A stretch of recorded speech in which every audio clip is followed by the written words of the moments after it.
Hi, I'm Kelly with DNNDev.com, back with another how-to video for XMod Pro.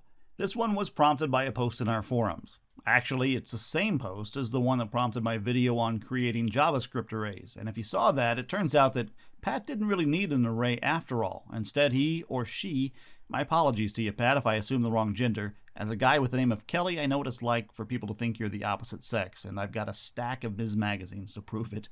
Anyway, Pat wants to create a hyperlink that passes a bunch of URL parameters to a second page. The trick is that those parameters are coming from his database. So, how can he put all those together into one link? There are a few ways to do this, and several of them involve JavaScript. However, this approach that I'll be taking will leverage XMod Pro's template architecture combined with a little help from SQL Server, and I think we'll get along just fine and learn a few things in the process. So let's get started. First of all, let's take a look at what Pat wants to do. This is an example that he sent for his URL, basically his basic URL. This is the part that we're really concerned with here. He wants a parameter followed by parameter name followed by number equals, and then the number he's retrieving from the database for the first record, and then his second parameter name followed by a number, and then the second number that he's retrieving from the database, and so on and so forth until he gets to, I think, 10 records is what he wants to come up with and put in his URL. So let's see if we can replicate that. I've started by creating an empty template for us, and we have their basic list data source that's just selecting our author ID, first name, and last name from the author's table. This is typically the table I use, pretty simple and easy to work with. Now, the first thing we want to do is we don't want to retrieve every author from the table, so I'm going to add a clause for top 5, let's say, and that'll retrieve just 5 records. We can leave use paging equals false because we've already essentially limited ourselves with the top 5 clause. Now, if you'll recall from previous videos, we have several sections in a typical XMod Pro template. We've got our header template, which is rendered once at the beginning of your list. We have the item template, which is rendered for every record in your data source. And the footer template, which is rendered once at the end of your list. Now, normally I use the header and the footer to establish a starting or an opening HTML tag, and I use the footer template to render the closing HTML tag.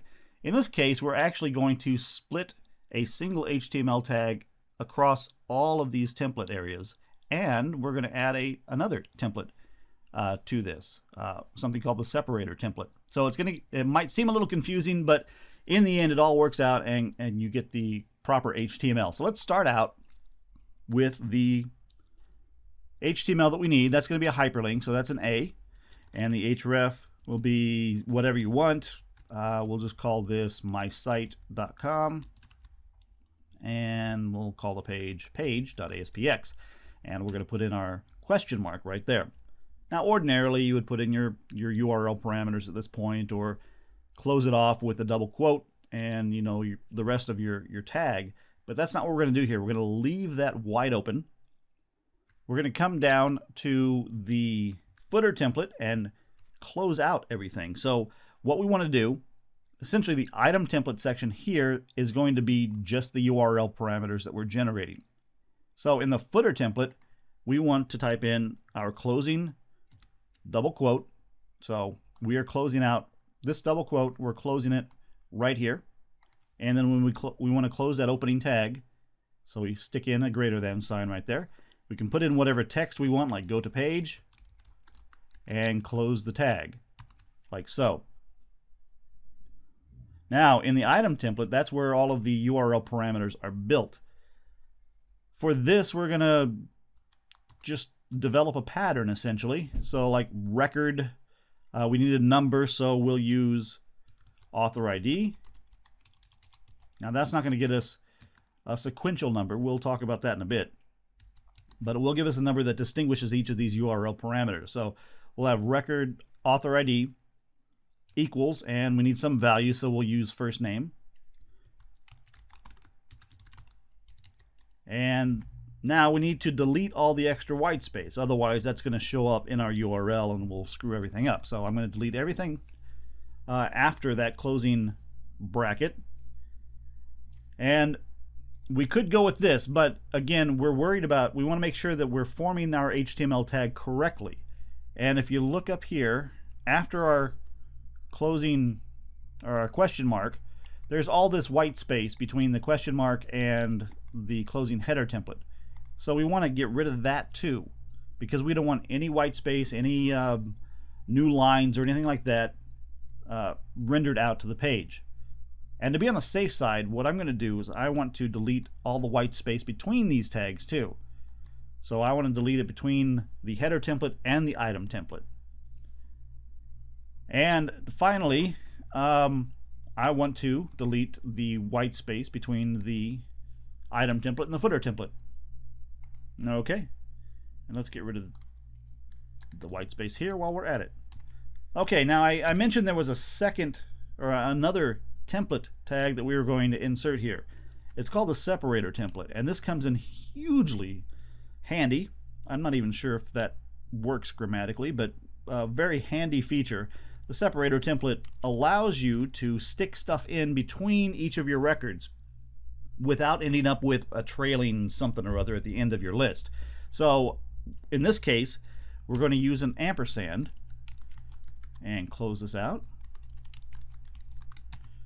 So even though this is a little jumbled, what we're going to come up with is something like page.aspx rec1 equals John ampersand rec2 equals Bob. And if we had more, there'd be another ampersand, but if there were no more records, there would not be another ampersand. Hope you follow that. So I'm going to delete this again. And let's go ahead and take a look at what we've got so far. Okay, you see our hyperlink has been created here. And we can inspect it and see where it is. There it is. You see it's been created. Pretty good shape, actually. It looks like everything is on the same line. Firebug tends to reformat things, so the only way to really check is to do Control-U in Firefox and scroll all the way down to try to find this in our source code and see what it actually looks like. So there you go. There it is. It's all on one line, which is exactly what we want. I'm going to highlight this just in case you couldn't see it. Right there.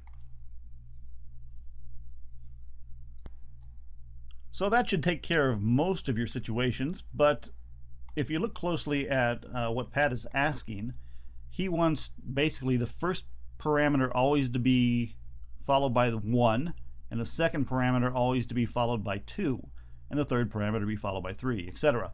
So we're not actually doing that in the example that I just showed you.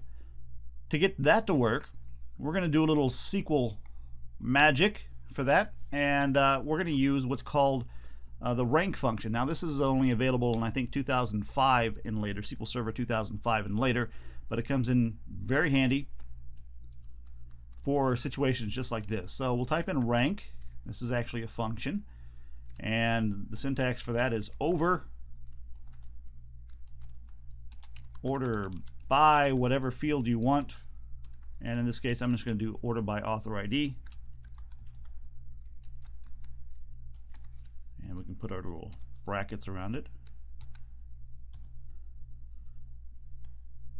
Okay, and then we need to actually give this a column name. We'll call it row num as row num, comma. So now we're retrieving yet another column. We're retrieving another column called row num in addition to author ID, first name, and last name.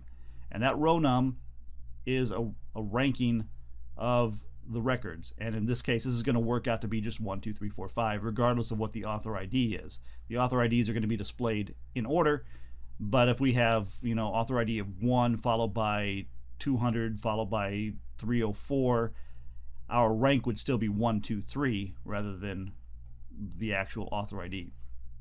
Let's go ahead and save that and see what happens. Actually, you probably won't notice any change, but I wanted to show that to you anyway. I'm going to look at it, and we'll see that everything is still the same. You see we have rec1, rec2, rec3. Actually, I haven't changed it, have I? I need to go back in and change this to work with our row num. our actual template. So we're doing rec author ID right now. We want to do rec row num. And let's just make it a little bit different. We're going to do order by author ID descending, so you know that there's no connection between the rank value and the author ID. Save this out again and then take another look. So upon inspecting, we see now we still have rec 1, rec 2, rec 3, rec 4, but these are now in descending order. The records are, so the author ID would be different. So that's how you do it. That's one way to do it. There are some other ways. You can use jQuery very easily to inject just a number into each row. But this is one way you can do it. It's quick and simple and doesn't require JavaScript. Anyway, Pat, I hope that answers your question, and I hope that is valuable for a lot of other people out there too. Keep up the good work, and keep up your support of XMod Pro. I really appreciate it. Thank you much.